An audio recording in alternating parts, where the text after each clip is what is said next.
Vida de Artista, apresenta, de Silvia Reis. O Enforcado.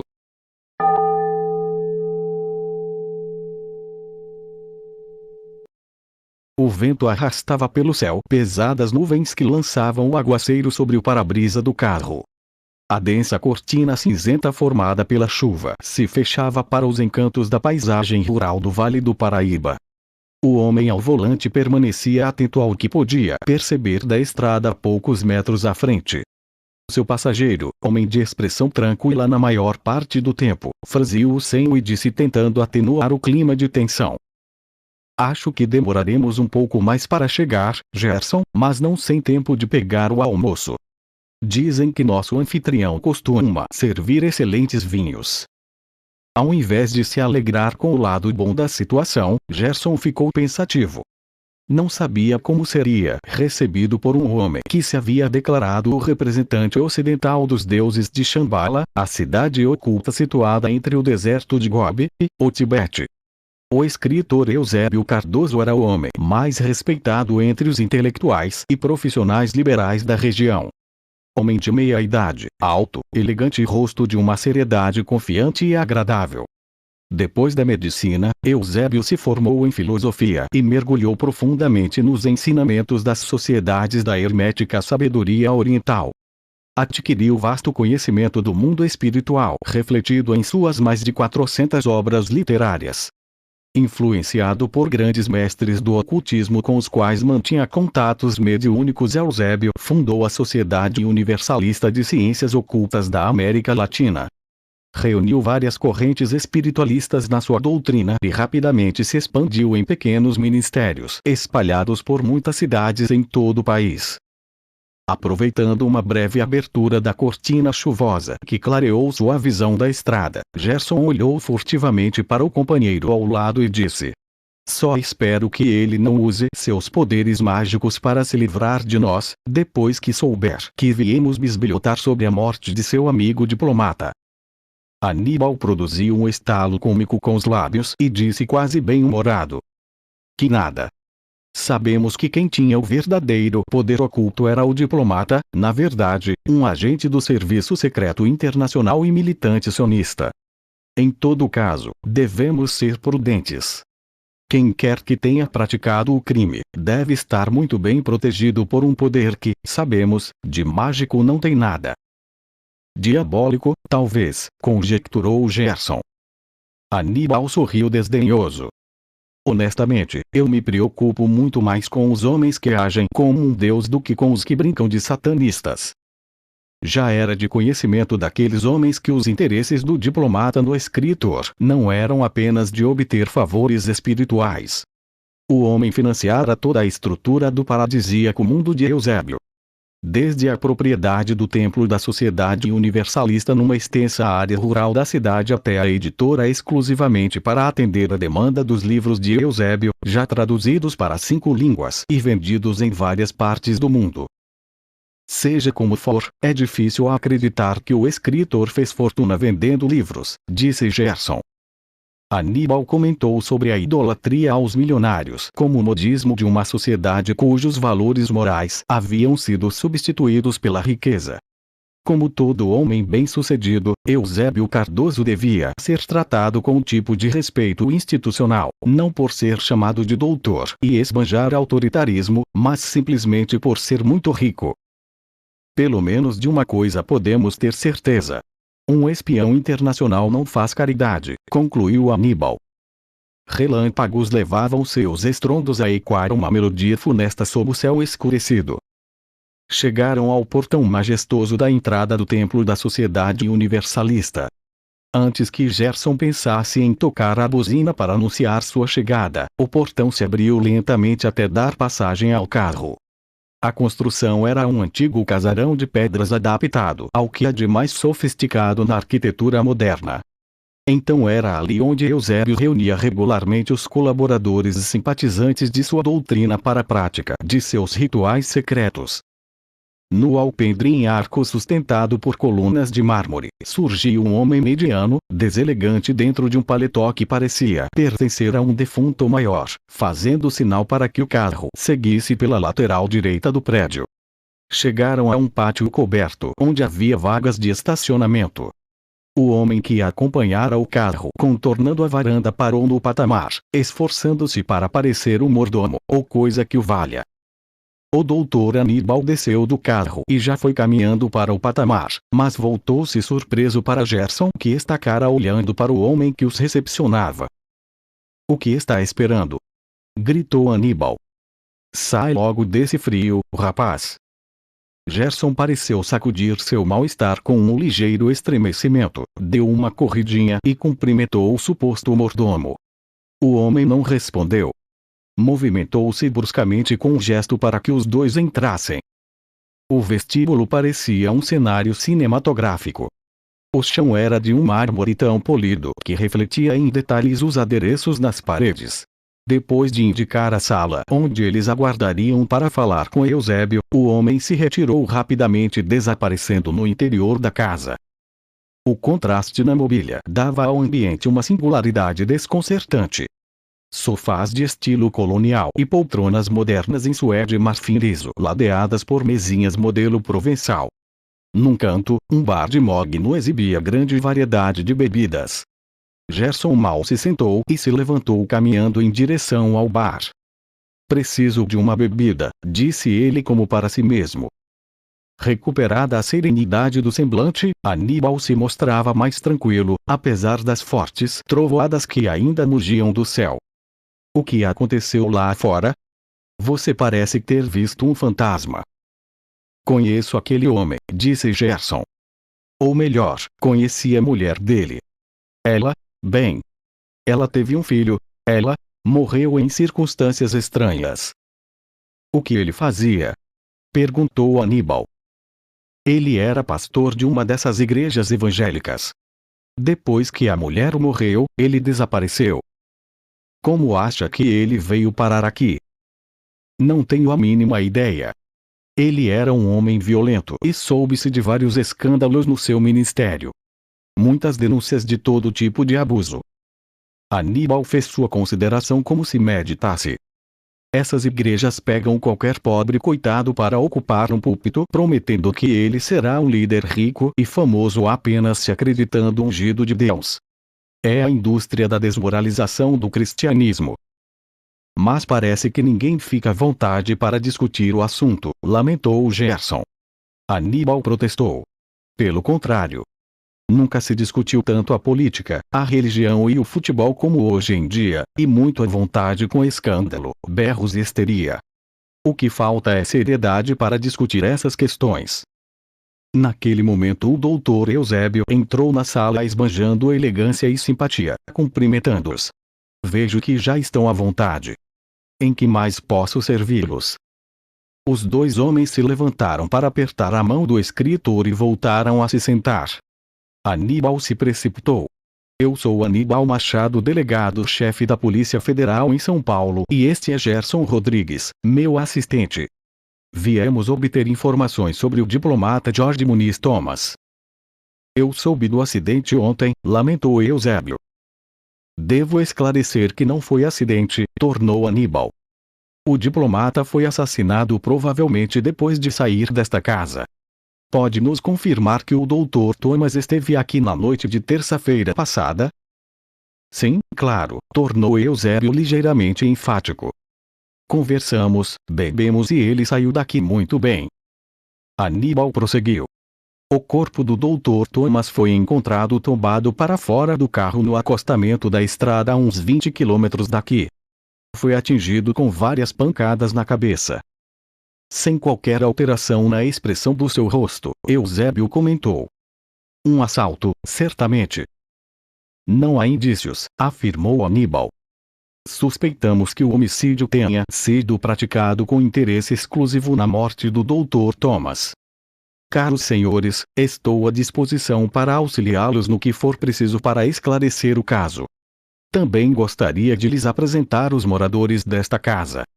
Almoçam conosco." A louça era da mais fina porcelana e os copos de cristal. No centro da mesa havia uma grande travessa onde se esparramava uma paeja fumegante. Em volta dela havia a prataria compostas de meca grelhada, salmão defumado, peixe empanado, salada de palmito, arroz branco e uma molheira com tártaro. Entremeando tudo, 2 garrafas de Chateau Cheval Blanc. O doutor Eusébio sentou-se a uma das cabeceiras e indicou o lugar dos visitantes. À mesa sentava-se uma moça de belíssimos cabelos louros, rosto angelical, olhos de um azul profundo. Ao lado dela, uma mulher com um lenço que lhe cobria a cabeça e uma tiara com pedrarias reluzentes atravessando a testa, compondo a imagem de uma folclórica deusa oriental. Eusébio nos apresentou a moça loura, chamada Luísa, e Helena a mulher ao lado dela. Ambas residiam na casa. Sorrateiro, um menino se aproximou da mesa com ar desconfiado. Tinha os cabelos castanhos encaracolados, olhos claros e semblante tristonho. Sentou-se à direita de Eusébio e permaneceu cabeça baixa, olhando alternadamente para os 2 estranhos.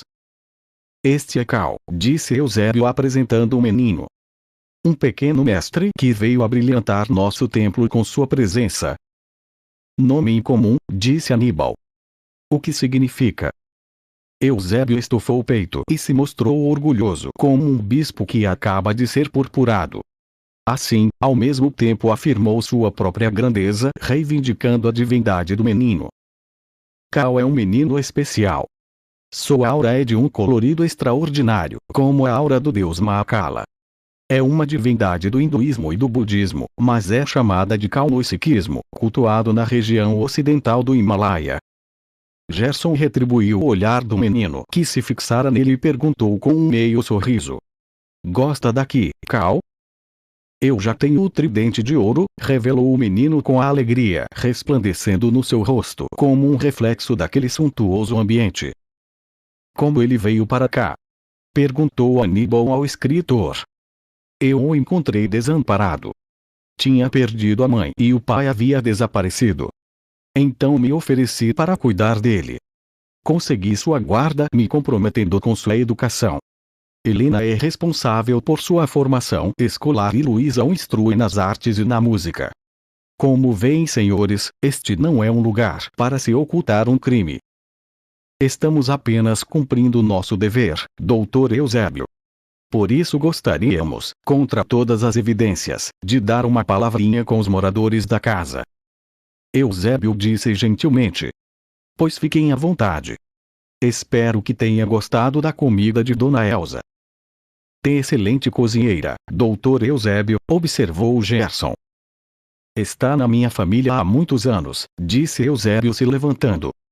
Agora, peço desculpas por ter de me retirar. Vou subir e me preparar para uma reunião com nossos dirigentes que não tardam a chegar. Com licença. Assim que os 2 homens saíram da mesa, Helena os conduziu a um escritório ao lado da biblioteca no salão de baixo. Lá estava uma senhora baixa e gorda que lustrava a mesa. A mulher teve um leve sobressalto e se apressou em reorganizar as coisas em cima da mesa, desculpando-se. Eu já estou de saída. Gerson precipitou-se. Um momento. Como se chama? Georgina. Mora nesta casa. Moro num alojamento dos fundos. Ela é só a faxineira, senhor, disse Helena. Gerson lançou-lhe um olhar aquilino, dizendo que primeiro falaria com a mulher. Helena se retirou fechando a porta atrás de si. Aníbal sugeriu a Georgina que se sentasse na poltrona por trás da mesa. A mulher o olhou em pânico, seus lábios tremiam, nervosos. Hesitante por um momento, ela finalmente disse que não devia se sentar naquela cadeira. Era do doutor Eusébio. Não contaremos a ninguém, dona Georgina, disse Gerson afastando uma das cadeiras da frente da mesa. Nós nos sentaremos aqui. Aníbal se sentou já explicando. Dona Georgina, estamos aqui apenas para lhe fazer algumas perguntas. Mas eu não sei de nada dessas coisas do doutor Eusébio não, explicou a mulher com a voz trêmula. Que coisas? Tornou Aníbal. Essas coisas de doutrina secreta. Tudo bem, interveio Gerson. Só queremos saber o que você sabe. O que pode nos dizer sobre o doutor Eusébio? Nada, não senhor, disse a mulher aparentemente mais calma. Ele nem fala comigo. Fala mais com Dirceu. E o Dirceu faz tudo o que o doutor Eusébio manda. Qualquer problema que aparece ele fala. E, Dirceu, é preciso fazer alguma coisa e Dirceu corre para resolver o problema. Quem é Dirceu? Perguntou Aníbal. Georgina ajeitou-se na poltrona com naturalidade, mostrando que se havia aclimatado rapidamente à sua posição. É uma espécie de secretário do doutor Eusébio. Ele diz que já foi pastor, mas teve de abandonar seu ministério para vir para cá. Acho que não é mais cristão. Ele vive implicando com a menina Luísa porque ele acha que, no fundo, ela ainda é cristã. Aliás, ele implica com tudo. Só dá sossego pra gente quando sai para dar suas voltas a cavalo. Sabe aonde ele vai? Não tenho certeza. Acho que vai trabalhar no heliporto. Tem um heliporto aqui. Não é muito perto não. Nem dá pra ver daqui.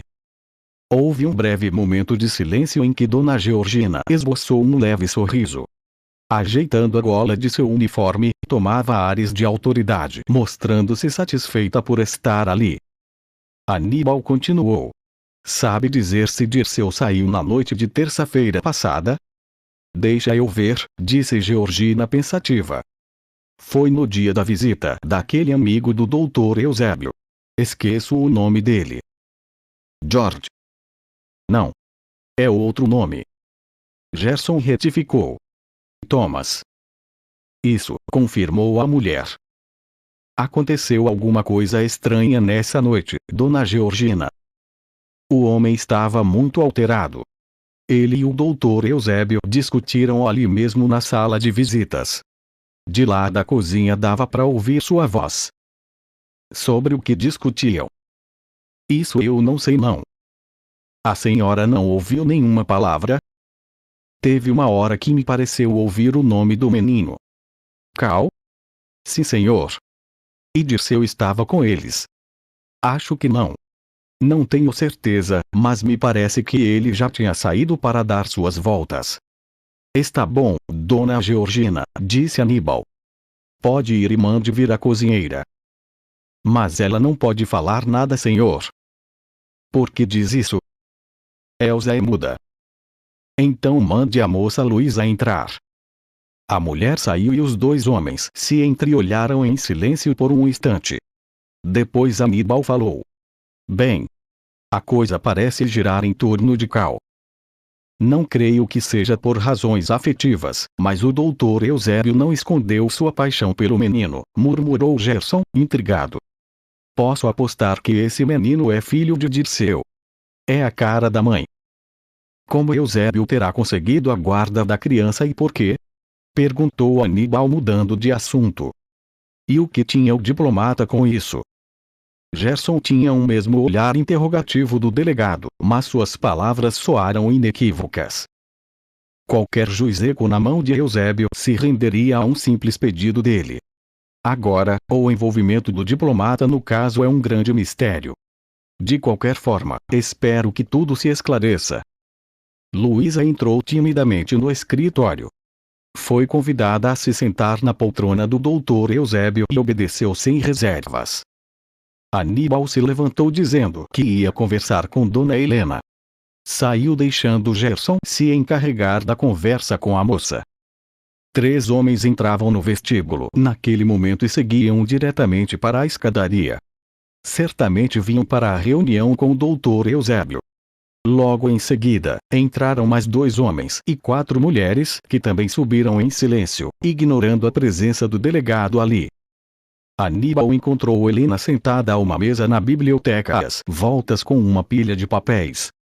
Permita-me interrompê-la, Dona Helena, gostaria de lhe falar.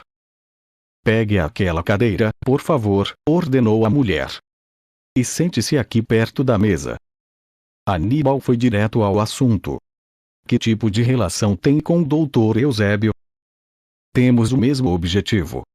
Levar a sabedoria dos mestres espirituais da sociedade universalista à humanidade. Aníbal conhecia o irresistível desejo das pessoas de mostrarem suas virtudes. Por experiência, sabia tocar na vaidade pessoal de cada um. Pode me explicar melhor do que se trata? A mulher se pôs a falar sobre a superioridade do toque feminino na elaboração de uma teologia que unificara diversas doutrinas da sabedoria oriental. Com singular paixão intelectual, Helena enfatizava fervorosamente a importância da escala evolutiva do ser humano para alcançar a iluminação dos mestres da fraternidade branca universalista. Passava distraidamente pelos aspectos racistas e discriminatórios da doutrina, manifestados na inferiorização de povos africanos, asiáticos e ameríndios. Seus conceitos eram claramente fundamentados no darwinismo social, movimento surgido no século XIX que teria tomado conta da intelectualidade dos espectrais mestres do ocultismo. Na seleção espiritual, porém, ao contrário de serem extintos, os mais fracos passavam à casta inferior promovendo sua própria condenação às esferas mais baixas na escala evolutiva da consciência humana. Os espíritos mais elevados têm obrigação de levar esse conhecimento aos menos evoluídos. Finalizou Helena. Sem a mínima pretensão de entender o que se passa no mundo espiritual dirigido por seus imortais governantes, Aníbal entrou com seu tradicional choque de desvirtuamento. Um modo eficaz de levar os mais vaidosos a revelar seus velados sentimentos animalescos. É o que acontece com seu Dirceu? Pega de surpresa, Helena hesitou por um momento, mas logo se recompôs com o auxílio de um belo ar de superioridade. Dirceu ainda se mantém como nas suas últimas reencarnações. Está parado num degrau da escala humana cujo símbolo é o enforcado, a 12ª carta do tarô. É considerada uma das mais temidas instâncias da evolução humana porque simboliza a perda, traição e sofrimento. Nada provocado pelos outros, mas pela própria pessoa que repete sempre os mesmos erros das vidas passadas. Mas desde que veio para cá, Dirceu está indo bem no que se refere a uma ascensão espiritual lenta e gradual. De novo, bruscamente, Aníbal mudou de assunto. Dona Helena, a senhora estava aqui na noite de terça-feira passada? Exatamente aqui, respondeu a mulher olhando firmemente. Estava sozinha. Cal estava aqui. Dirceu disse que o doutor Eusébio dera ordem para que ele viesse continuar a leitura de um livro. Aníbal prosseguiu. O doutor Eusébio estava na sala de visitas com o doutor Thomas. A senhora ouviu alguma? Não ouvi nada. Interrompeu Helena sem tirar os olhos do homem. Fingindo não considerar a intempestividade da mulher, Aníbal insistiu. Soube o que aconteceu com ele. Ficamos sabendo que ele sofreu um acidente, mas ainda não sabemos como ele está. Está morto. Embora tenha se esforçado, Helena não conseguiu esconder a perturbação causada pela notícia. Lamento, disse ela engolindo seco. Diante do desinteresse de Helena em saber as circunstâncias da morte do diplomata, Aníbal decidiu provocá-la. O doutor Thomas foi morto ao sair desta casa na terça-feira última. O senhor está insinuando que alguém desta casa tem alguma coisa com a morte do Dr. Thomas? É sua interpretação, disse Aníbal e prosseguiu sem deixar espaço para que a mulher argumentasse. A senhora poderia dizer se todos os moradores se encontravam na casa na noite do crime. Mostrando-se um pouco irritada, Helena respondeu de má vontade. Como eu já disse, eu estava nesta sala trabalhando num projeto de longo fôlego. Além disso, nunca me ocupo de vigiar os passos dos outros. Helena a inspirou profundamente e advertiu o delegado. Se está aqui procurando um assassino, está perdendo seu tempo. Quanto a isso, decido eu. Obrigado por sua cooperação, Dona Helena. Aníbal se retirou balançando a cabeça num gesto de protesto e foi direto ao escritório. Gerson o aguardava então sentado na poltrona do Dr. Eusébio fazendo anotações. Você tem razão, disse ele. Esse lugar dá uma prazerosa sensação de poder. Como foi com Luísa? Perguntou Aníbal. Ela é uma bomba que anda com a mão no detonador. Entre as declarações de Luísa destacava-se repetidamente o conflito entre suas crenças cristãs e os ensinamentos da doutrina da Sociedade Universalista. A moça se mostrava inflexível e obstinada. Disse que desde criança tinha visões de Jesus e por isso insistia que ele deveria ser incluído na doutrina como o mais importante mestre espiritual de todos. Aproveitando a breve pausa de Gerson, o delegado observou. Com certeza ela não é cristã porque viu Jesus. Ela viu Jesus porque é cristã. Gerson deu uma risadinha e acrescentou. Se fosse hinduísta teria visto Brahma.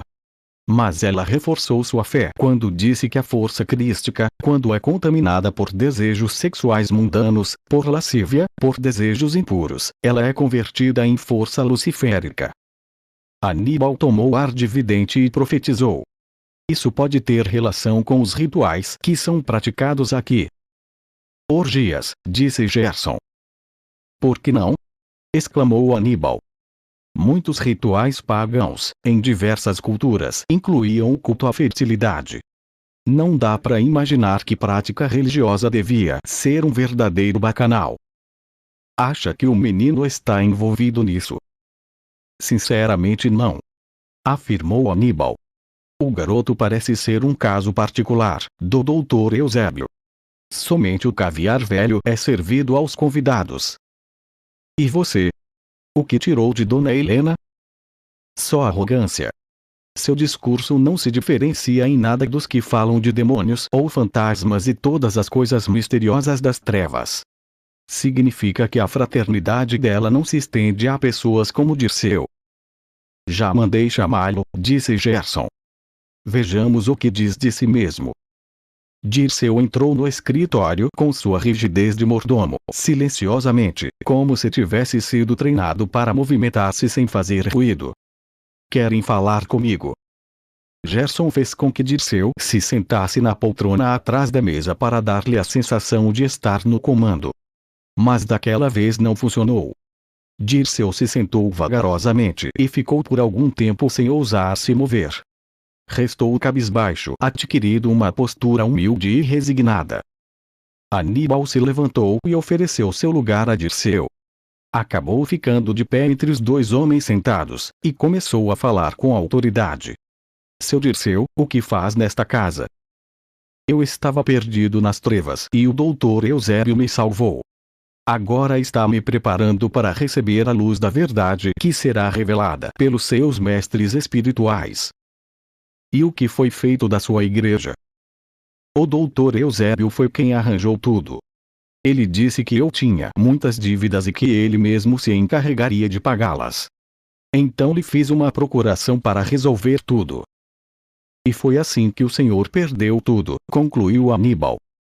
Por um instante, Dirceu ficou olhando para um vazio distante. Esgueirava-se atrás de suas ideias fixas, com as pálpebras caídas, fazendo reflexões inacabadas. Depois se reaprumou e disse com firmeza: Deus dá e Deus tira, meu senhor. Aníbal percebeu que Dirceu saíra de sua igreja, mas sua igreja não saíra dele. Assentiu com a cabeça e perguntou: E como Deus lhe deu a igreja? Eu tinha recebido a herança do meu sogro e o Dr. Eusébio me ajudou a investir no negócio. Minha mulher não queria que eu abrisse a igreja e foi uma briga danada. Aí o Dr. Eusébio me disse que eu precisava fazer alguma coisa. Aquilo não podia ficar assim. Então coloquei minha mulher no lugar dela e fiz o negócio. Mas quando começou a entrar muito dinheiro, eu me deixei levar pelo mau caminho. E o que aconteceu? Tornou Aníbal. Depois que minha mulher morreu, o Dr. Eusébio me disse que eu estava no lugar errado. Ele me fez compreender que eu estava no caminho da perdição e me aconselhou a buscar a verdade sagrada de seus mestres espirituais. Então vim para cá. Gerson se inquietou na cadeira com uma expressão apreensiva. Ansiava por perguntar a Dirceu sobre seu filho, mas conteve-se deixando Aníbal conduzir a conversa. E o que aprendeu sobre a verdade sagrada com o Dr. Eusébio? Como num passe de mágica, Dirceu soltava gargalhadas nervosas e começou a falar do seu senhor com ar alegremente estúpido. O Dr. Eusébio é o único responsável pela elaboração da doutrina da Sociedade Universalista. Seu mestre espiritual é o mais importante entre todos. Morava nas montanhas do Tibete e foi o discípulo mais amado de Buda. Agora mora nas altíssimas montanhas do Peru para orientar o Dr. Eusébio na solução dos problemas dos latinos e preparar o povo para a chegada do novo Maitreya, que é a reencarnação de Jesus. Diante daquela gritante contradição de ideias doutrinárias, o delegado e seu assistente mostraram certa desorientação. E a respeito do Dr. Thomas, o que pode nos dizer?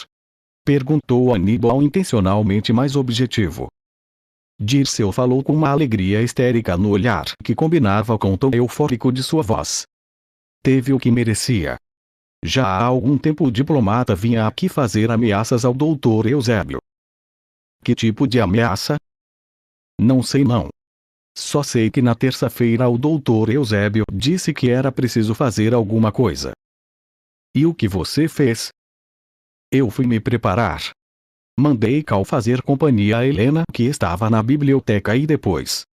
Naquele momento a voz exaltada de Cal ecoou no vestíbulo. Imediatamente os dois homens foram ver o que estava acontecendo. Cal já estava na biblioteca, metido entre os braços de Helena, que tentava acalmá-lo. O menino sobressaltava-se a perder o fôlego. O que houve, Cal? Perguntou Aníbal. Ele está assustado, precipitou-se Helena. Não foi nada. Logo ele se acalmará. Os senhores não precisam se preocupar. O menino se livrou dos braços da mulher e, encarando o delegado, disse: Meu tridente desapareceu. Meu tridente desapareceu, repetiu. Onde estava guardado? Perguntou Gerson. No meu quarto, no armário de chave. Venha. Exclamou Gerson, colocando a mão no ombro do menino. Mostre-me o local. Vocês não têm permissão para subir, disse Helena quase gritando. O Dr. Eusébio não autoriza ninguém a circular lá em cima durante as reuniões. Acho mesmo que a senhora deve vir conosco, disse Aníbal, seguindo Gerson e o menino. Porque só agora se deu conta do desaparecimento do seu tridente, Cal? Perguntou Gerson enquanto subiam a escada. Eu queria mostrar para vocês, explicou o menino já no seu quarto. Aí eu procurei a chave e ela não estava no lugar. Então a vi na fechadura e a porta estava destrancada. Estava apenas encostada. Quando abri, não encontrei o tridente. E quem sabe onde você guarda a chave? Além do Dr. Eusébio, só seu Dirceu. Gerson olhou em redor, se perguntando: Onde está Dirceu? Gritos de horror vieram dos fundos da casa até Georgina aparecer no sopé da escada.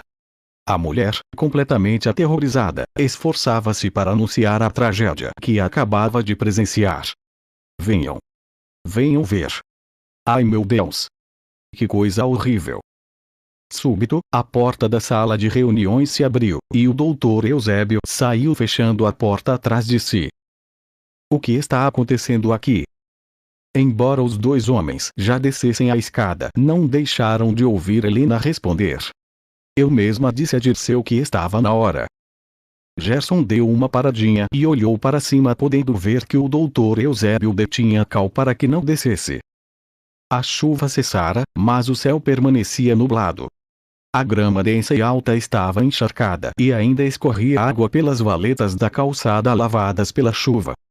A cena no Parque dos Fundos era repugnante. Dirceu estava pendurado pelo pescoço por uma corda amarrada no galho forte de uma árvore. No chão abaixo dele, um banquinho de madeira tombado. Gerson se precipitou em afastar a cozinheira, que abraçava as pernas do enforcado, grunhindo lamentos profundos de desespero. Aníbal se aproximou, levantou o banquinho e procurou depressa desatar o nó da corda, livrando o corpo amparado por Gerson. Onde fica o quarto dele? Perguntou Aníbal. A cozinheira apontou o primeiro quarto do alojamento e os dois homens entraram para colocar o corpo frio de Dirceu na cama. Estava morto, sem dúvida. O quarto era modestamente mobiliado. Intuitivamente, Gerson abriu o guarda-roupa, pensando nos indícios lógicos que apontavam Dirceu como o assassino do diplomata. Procurava a última evidência. Não precisou revirar muito para encontrar a capa preta que enrolava o tridente de Cal, ainda manchado de sangue. Era um bastão pesado de pelo menos 60 centímetros de comprimento com 3 pontas cravadas de pedras preciosas. Realmente uma joia de valor inestimável. Gerson olhou para Aníbal e lhe mostrou a peça. Encontramos a arma do crime. É a explicação para as marcas do ferimento na cabeça do diplomata que os peritos não puderam identificar, disse Aníbal. Na falta de uma espada, nosso cavaleiro usou sua poderosa imaginação para cumprir seu dever. Gerson assentiu com a cabeça. Acho que está bem claro. Enquanto o doutor Eusébio discutia com o diplomata na sala de visitas, Dirceu mandou Cal para a biblioteca, subiu no quarto do menino, apanhou o tridente e saiu a cavalo. Deve ter ficado oculto atrás da árvore e logo que avistou o carro do Dr. Thomas, avançou com o cavalo na estrada obrigando-o a parar. O resto é fácil de deduzir. Mas ele cumpriu sua missão, porque se matou afinal? Questionou Aníbal. Acho que tinha hora marcada, disse Gerson lembrando-se das palavras de Helena ao Dr. Eusébio. Aníbal apertou os olhos e resumiu. Com a morte do Dr. Thomas e de Dirceu, o Dr. Eusébio fica livre com o menino e sua fortuna. E tudo legalizado, completou Gerson. Bem! Exclamou Aníbal. Vamos ver o que o mandante do crime tem a dizer. O Dr. Eusébio conduzia o pessoal da reunião até a saída quando os dois investigadores chegaram ao vestíbulo. Aguardaram até que saíssem todos para falar com Eusébio. Aníbal se aproximou do escritor e disse: O senhor não parece surpreso com o suicídio de seu Dirceu. E não estou, disse Eusébio friamente. Era esperado. O que quer dizer? É o que se espera de um traidor. Mas ele cumpriu sua ordem, observou Aníbal. Era o que ele dizia para justificar suas más ações. Doutor Eusébio, o senhor pode ser mais claro. Vamos nos sentar, sugeriu o escritor. Eu explicarei tudo. Dona Helena e Luísa pareciam aguardá-los na sala de visitas. Enquanto a mulher se mostrava impassível, a moça expressava nitidamente seu estado de choque. Ambas permaneciam em silêncio. Com uma serenidade espantosa, o doutor Eusébio começou a revelar a história das muitas vidas de Dirceu até chegar ao momento onde ele havia parado no caminho da evolução espiritual. Explicou que com a inversão de seu espírito, Dirceu ficou preso na posição do pendurado de cabeça para baixo, sorvendo e se alimentando somente das coisas mundanas da existência. E por suas raízes judaicas, nunca hesitou em trair um bom cristão, concluiu Eusébio. Gerson interveio com certa impaciência na voz. O senhor está dizendo que é cristão? Para Dirceu eu era, porque ele me via como uma reencarnação de Jesus. E por isso queria me difamar e só esperava uma oportunidade de me envolver em um escândalo para me entregar aos homens da lei. Ele não conseguia se livrar do ódio aos cristãos.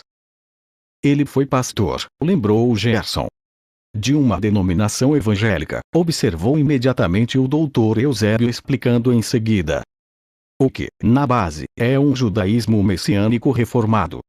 Assim ele ocultava sua rejeição ao cristianismo tradicional. Dirceu acreditava estar se redimindo, mas está claro que cometia mais um erro. Então cumpriu seu destino. E como o senhor sabe que seu próprio enforcamento era destino do seu Dirceu? Com sua calma altiva e segura, o doutor Eusébio respondeu. Muito simples. Dirceu era a reencarnação de Judas Iscariotes. Fim.